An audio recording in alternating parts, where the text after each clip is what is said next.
오늘은 꼰대 유형 아브넬이라는 제목으로 하나님의 말씀 나누려고 합니다. 사람들은요, 다양한 유형을 가지고 있습니다. 성격이라고도 하는데요. 외향적인 사람이 있고요, 또 내향적인 사람이 있고, 논리적인 사람이 있는가 하면 감성적인 사람이 있습니다. 감정적인 사람이 있죠. 또 계획적인 사람이 있는가 하면 즉흥적인 사람도 있습니다. 그렇게 다양한 유형으로 우리 사람은 구분될 수 있습니다. 그렇다고 해서 일방적으로 어떤 유형만을 가지고 있다라고 말할 수는 없죠. 조금 더 그런 유형을 가진 것뿐이다 라는 것입니다. 외향적인 사람이라 할지라도 조용히 쉬고 싶은 때가 있고요. 내향적인 사람이어도 가끔은 사람을 만나고 싶은 생각이 들 때가 있습니다. 그러니까 조금 더 그런 유형이지 그게 내 성격을 지배하지는 않는다는 것이죠. 최근 유행하는 심리검사가 MBTI 검사인데요. 용의 심리학을 기초로 만든 그런 심리검사입니다.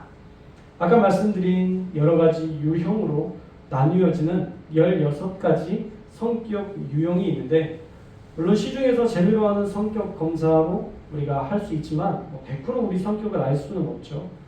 그래도 일부분이지만 나를 알 수 있다면 내가 어떤 유형이고 어떤 때에 편안함을 느낄 수 있는지 조금이라도 알 수 있다면 그것도 제법 의미 있는 일이기 때문에 여러분 나중에 핸드폰에서 MBTI 성격 한번 찾아보셔서 재미로 한번 검사를 해보셔도 좋을 것 같습니다.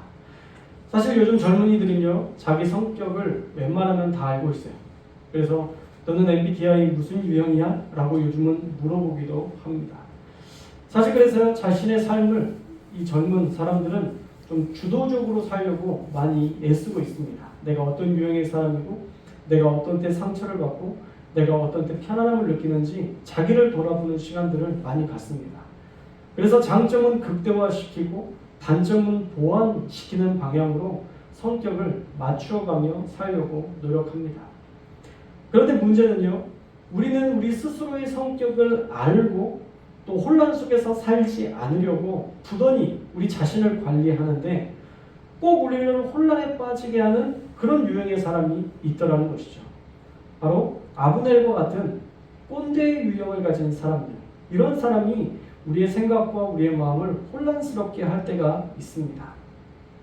오늘 말씀에 나오는 아브넬이 우리의 삶에 파도를 일으키는 혼란에 빠지게 하는 꼰대 같은 유형의 사람이라는 것이죠. 꼰대의 유형은 두 가지입니다. 어떤 문제에 대해서 책임지지 않고, 또 하나는 자기가 어떤 잘하는 것이 있으면 다 자기 걸로 끌어오는 그런 사람이 요즘 젊은이들이 말하는 꼰대다라고 이야기하고 있습니다. 어떤 문제나 책임져야 할 일이 생기면 남의 탓이고요, 잘 되면 내 탓으로 돌리는 이런 이상한 성격을 가진 사람의 모습을 오늘 아브넬이 그대로 보여주고 있습니다.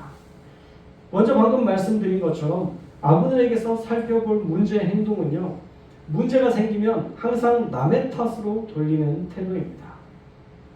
우리 지난주 말씀에서도 사울 왕의 첩을 취한 이후에 이스보셋 왕이 그 일에 대해서 책망을 하자 내가 유다의 개머리냐? 라고 말하면서 이스라엘의 왕위를 다윗에게 다 넘기겠다고 말했습니다. 사울 왕의 아내를 취한 것은 사실 실제적으로 이야기 나누고 거론돼야 될 그 문제 행동들은 쏙 빼고 이스보셋에게 자신을 유다 사람처럼 적으로 간주했고 발정난 괴 취급했다라고 도리어 화를 냅니다. 그리고 또 말씀을 자세히 보면요, 8절에 이 여인에게 관한 허물을 내게 돌리는도다 라고 이야기하고 있죠. 그 문제의 원인이 누구예요? 다윗이 아니었고 누구예요? 사울이 아니었고 누구예요? 그 첩이었다는 거예요. 이 여인에게 관한 허물을 내게 돌리는도다. 누가 꼬신 거예요? 사울의 첩이 꼬신 거예요. 사울의 첩이 한 거를 왜 나한테 얘기하냐? 왜 나를 그렇게 발정난 괴 취급하냐? 내가 잘못한 게 아닌데 라고 이야기하면서 같이 죄를 지었지만 그 죄에 대한 모든 문제는 사울의 첩에게 돌리는 것이죠. 아브넬은요, 꼭 그렇게 책임질 일이 생기면 쏙 빠지는 전형적인 꼰대 스타일이었습니다. 오늘 말씀에서도 똑같은 모습이 나옵니다. 그냥 글로만 봐서는 이스라엘 장로들의 입장을 대변하는 것처럼 보입니다. 그런데 그렇지 않죠. 우리 17절의 말씀을 함께 읽겠습니다. 17절 말씀 시작. 아브넬이 이스라엘 장로들에게 말하여 이르되 너희가 여러 번 다윗을 너희 이름으로 세우기를 구하였으니. 아멘. 자, 너희가 여러 번 다윗을 너희의 임금으로 세우기를 나에게 구했다. 다윗을 왕으로 세우자고 여러 번 말했다라는 것인데, 여러분 사울의 신하였던 그 사람들이 과연 군대 장관이었던 아브넬에게 이런 조언을 할 수 있었을까요? 아브넬의 평소의 모습을 보면 감히 이런 조언을 하는 것은 불가능했을 겁니다. 사실 감이 있을 수 없는 일이죠. 만약 혹시 장로들이 정말 이 말을 했다고 한다면 아마도 이스보셋을 왕으로 세우기 전에 아브넬이 신하들에게 이런 조언을 들었을 가능성이 있습니다. 이런 말이었겠죠. 다른 사람은 몰라도 이스보셋은 안 됩니다. 그런 능력 없는 사람을 왕으로 세우면 이 나라 망합니다. 아마 이스라엘의 장로들이 아브넬에게 그런 이야기는 했을 것입니다. 그런데 그 장로들의 걱정에도 불구하고 아브넬이 고집스럽게 밀고 나가서 사실 다윗을 그때 반역한 거잖아요. 그런데 이제 이스보셋을 떨쳐내려고 하니까 명분이 없는 거죠. 이스보셋 왕을 자기가 세워놓고 이스보셋 왕을 폐위하려고 하니까 명분이 없는 거예요. 그래서 시간적으로 맞지 않는 명분은 없는 이야기를 끌고 와서는 사울의 신하들 때문에 어쩔 수 없이 다윗에게 이스라엘의 왕권을 넘겨주려 한다라고 주장하고 있는 것입니다. 자, 이번 통합은 당신들이 내게 여러 번 다윗을 임금으로 세우자는 그 말 때문에 이제야 허락하는 것입니다 라는 말로 모든 책임을 아브넬이 지지 않고 이스라엘의 신하들에게 돌리고 있는 것입니다. 자, 아브넬은요, 문제에 책임지는 자리에서 늘 뒤로 빠지면서 명분만 쌓았던 사람이에요. 그리고 다윗에게 넘겨줘야 하는 두 번째 명분을 지금 들어서 이야기하는데 그것이 뭐냐면 하나님의 말씀 때문이에요. 우리 18절 말씀을 함께 읽겠습니다. 18절 말씀 시작. 이제 그대로 가라. 여호와께서 이미 다윗에 대하여 말씀하시기를 내가 내 종 다윗의 손으로 내 백성 이스라엘을 구하여 블레셋 사람의 손과 모든 대적의 손에서 벗어나게 하리라 하셨음이니라 하고. 아멘. 자, 하나님께서 다윗을 이미 택했다는 말씀을 근거로 지금 이스보셋의 왕권을 다윗에게 넘기겠다는 이야기예요. 자기가 사울 왕의 첩을 취한 것 때문이 아니라는 거죠. 내가 지금 이스보셋의 왕권을 다윗에게 넘기는 것은 하나님의 말씀 때문이라는 거죠. 그런데 이 말이 아이러니한 것이 그러면 왜 그때 반역을 저질렀느냐 하는 문제예요. 다윗이 왕이 될 것이라는 말씀이 그전에는 없었느냐? 아니에요. 있었죠. 훨씬 전에 있었습니다. 사실 다윗의 왕위는 굳건했어요. 사무엘에게 기름 부음 받았다는 것을 모든 사람들이 알았기 때문에 그보다 확실한 왕위에 대한 보장이 어디 있었겠어요? 그런데 자기의 권력을 유지하려고 다윗으로부터 떨어져 나갔던 거잖아요. 그래서 이스보셋 왕을 세운 거잖아요. 그런데 이제 와서 하나님의 말씀 때문에 내가 이 이스라엘의 왕권을 다 다윗에게, 유다의 다윗에게 넘기겠다라고 말하는 말에는 분명히 어폐가 있다라는 것입니다.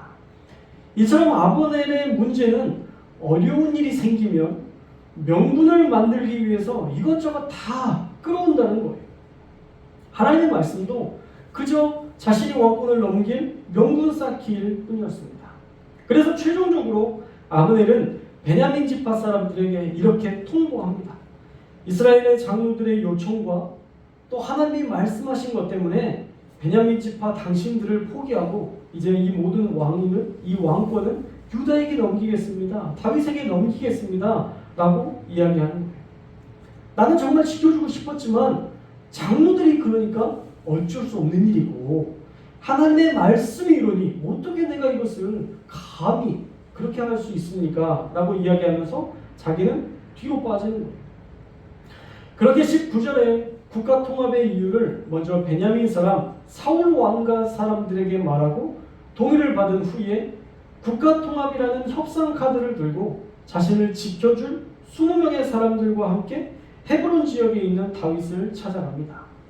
그리고 다윗은 이 모든 계약이 성사되었다라는 의미로 큰 잔치를 베풀어 주면서 계약을 합의하죠.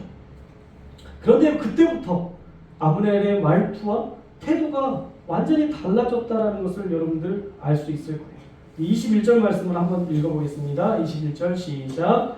아브넬이 다윗에게 말하되 내가 일어나 가서 온 이스라엘 무리를 내 주 왕의 앞에 모아 더불어 언약을 맺게 하고 마음에 원하시는 대로 모든 것을 다스리게 하리이다니 이에 다윗이 아브넬을 보내매 그가 평안히 일하니라. 아멘. 자, 말씀을 읽어보시니까 어떠세요? 모든 책임에서는 다 남 탓을 했는데 다윗과 일이 성사가 잘 되니까 이제 내가 모든 일을 해주겠노라 라고 말씀하는 게 보이시나요? 내가 일어나 가서, 내가라는 단어를 쓰죠. 내가 일어나 가서 이스라엘 무리와 언약도 맺게 하고 왕이 마음대로 모든 것을 다스리게 해줄 것입니다 라고 어법이 당신이라는 말에서 이제 나라는 어법으로 바뀌었어요. 내가 해줄 때니까 다윗 왕은 염려하지 마십시오. 자신감이 묻어나는 말이기도 하면서 한편으로는 내가 당신에게 북이스라엘이라는 나라를 넘기리이다 라는 말로 다윗을 안심시키고 있는 것입니다. 그러니까 안 되면 남 탓, 잘 되면 내 탓이라는 너무 단순하고 유치한 원리를 자신의 삶에 적용하며 아브넬은 그렇게 살아갔다라는 거예요.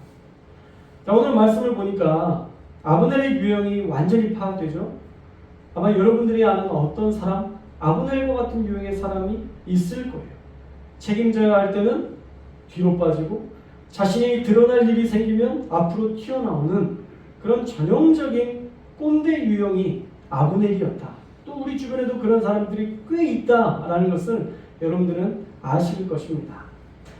그래서 오늘 말씀에서 우리는 두 가지 하나님이 주시는 교훈을 찾고 우리가 순종할 수 있었으면 좋겠어요. 첫 번째로는요, 아브넬처럼 책임을 남에게 떠넘기지 말고 우리가 책임지는 사람이 되어야 할 줄로 믿습니다. 네. 자, 책임을 떠넘기는 사람과는 일하기가 어렵습니다. 그리고 그들은 그런 무책임한 태도 때문에 사람들의 신뢰를 받을 수도 없어요. 여러분, 우리가 한두 번은 참아주지만 남의 탓을 하는 사람들을 누가 계속 참아줄 수 있겠어요? 우리가 남 탓하는 사람과 함께 일해보면 한두 번은 내가 용서하고 받아주지만 세 번, 네 번 이어지면 아야, 저 사람은 같이 하면 다 남 탓하는 사람이야. 저 사람이랑 일 안 할 거야. 우리는 금세 그 사람에게 마음을 돌릴 때가 많습니다. 그래서 결국 남 탓하는 사람은 주변에 사람이 없어요. 사람을 잃을 수밖에 없습니다.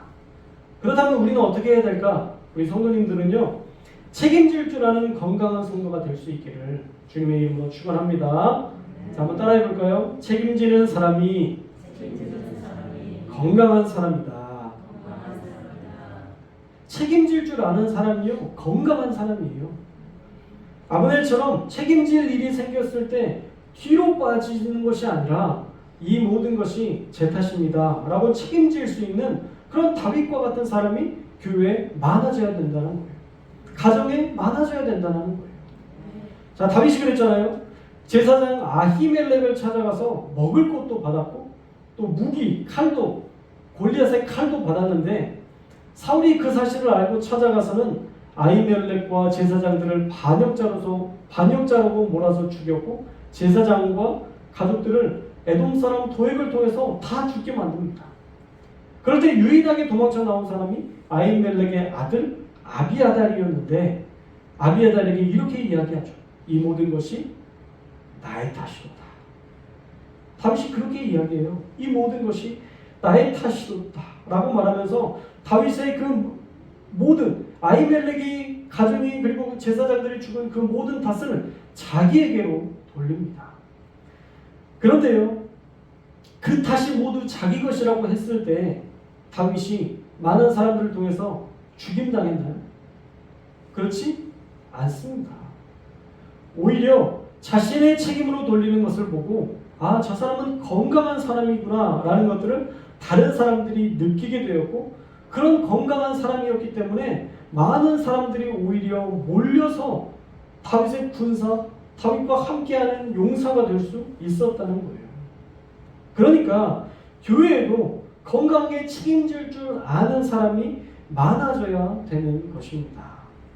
문제가 생기고 책임질 일이 생겨도 그렇게 큰 징계나 어려움이 따르지 않습니다. 오히려 그 일에 책임질 줄 아는 믿음직한 그런 성품 때문에 교회는 더 건강한 교회로 성장할 수 있는 거예요. 그러니 교회 안에서 저와 여러분이 책임질 줄 아는 성도로 살아갈 수 있기를 주님의 이름으로 축원합니다. 가정 안에서 책임 있는 모습으로 책임질 줄 아는 그런 하나님의 사람들 되시기를 주님의 이름으로 축원합니다. 남 탓하는 것으로는요 결코 세상이 바뀌지 않아요.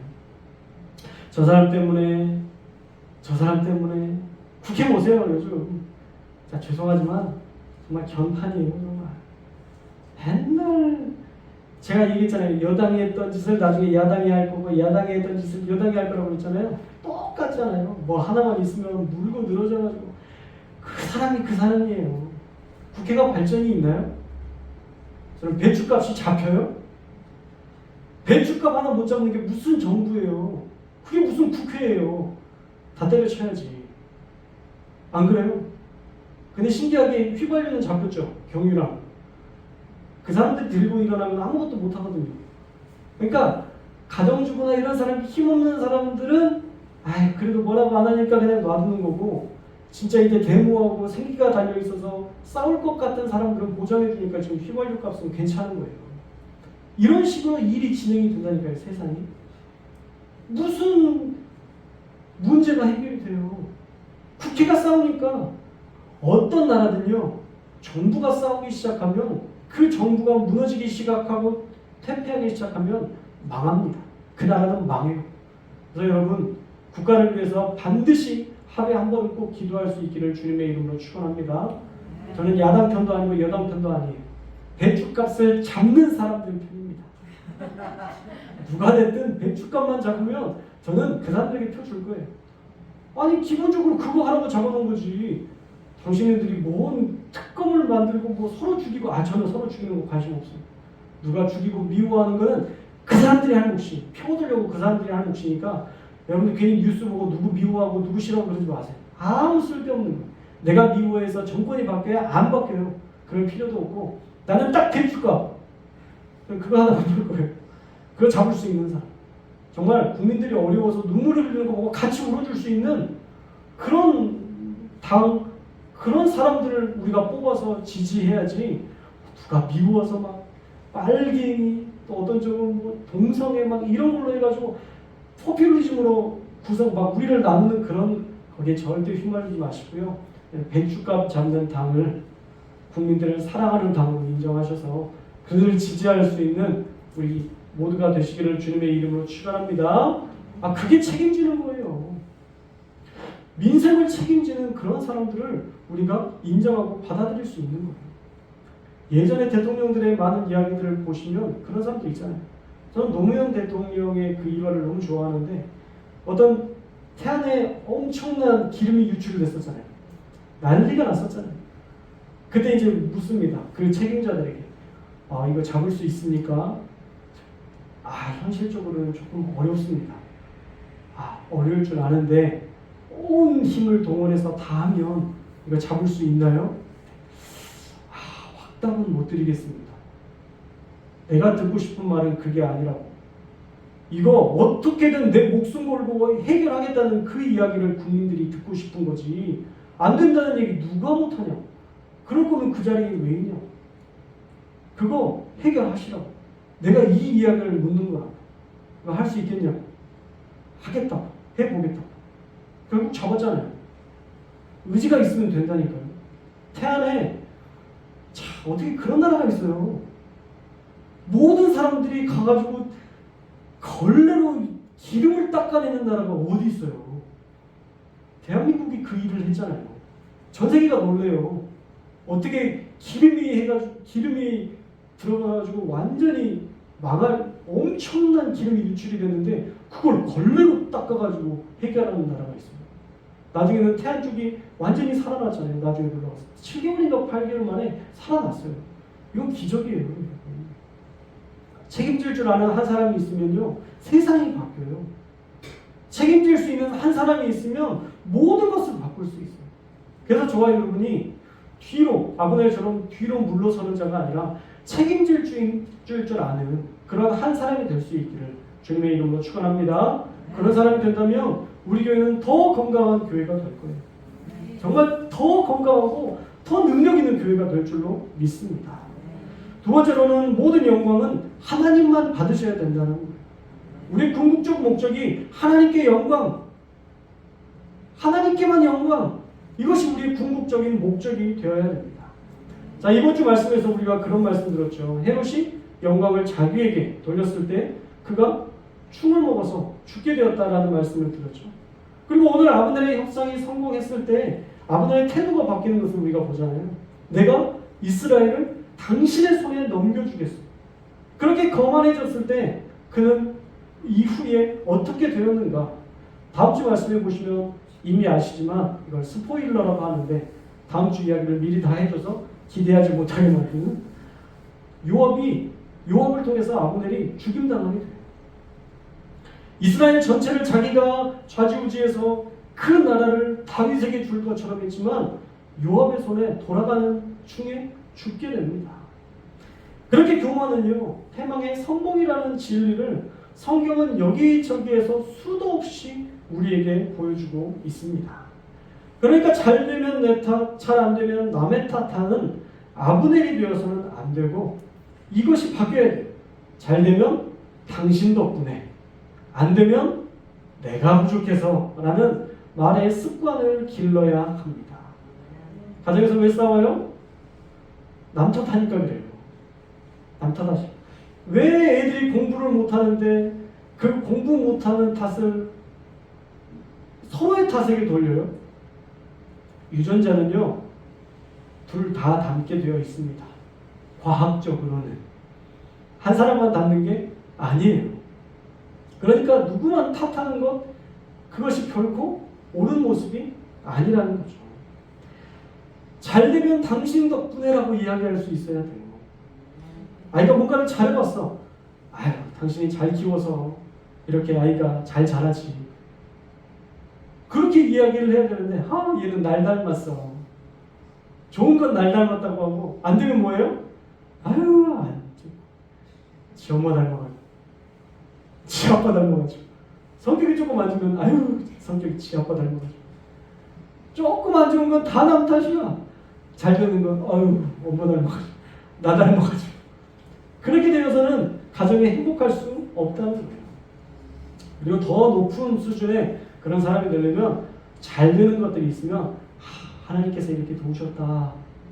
이렇게 말할 수 있는 사람이 진짜 하나님 앞에 영광 돌리는 인생이 될 수 있다는 거예요. 그렇지 않으면요, 하늘 높은 줄 모르고 교만하게 살다가 추락하면 더 그 추락이 고통스러울 수밖에 없는 거예요. 여러분, 교만하면 교만할수록 높이 올라가잖아요. 높이 올라가면 올라갈수록 떨어지는데 얼마나 더 아플지 우리가 생각해 봐야 돼요. 이만큼밖에 교만하지 않으면요, 살짝 떨어져도 괜찮아요. 1층 높이니까 한 3m 이런 거에서 뛰어내릴 수 있잖아요. 근데 우리가 한없이 올라가서 10m에서 떨어지면 아파요. 그것도 많이 아파요.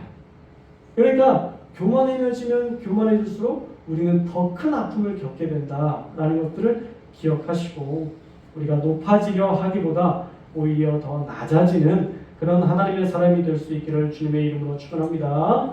자, 오늘은 너무 선명한 말씀을 나눴어요.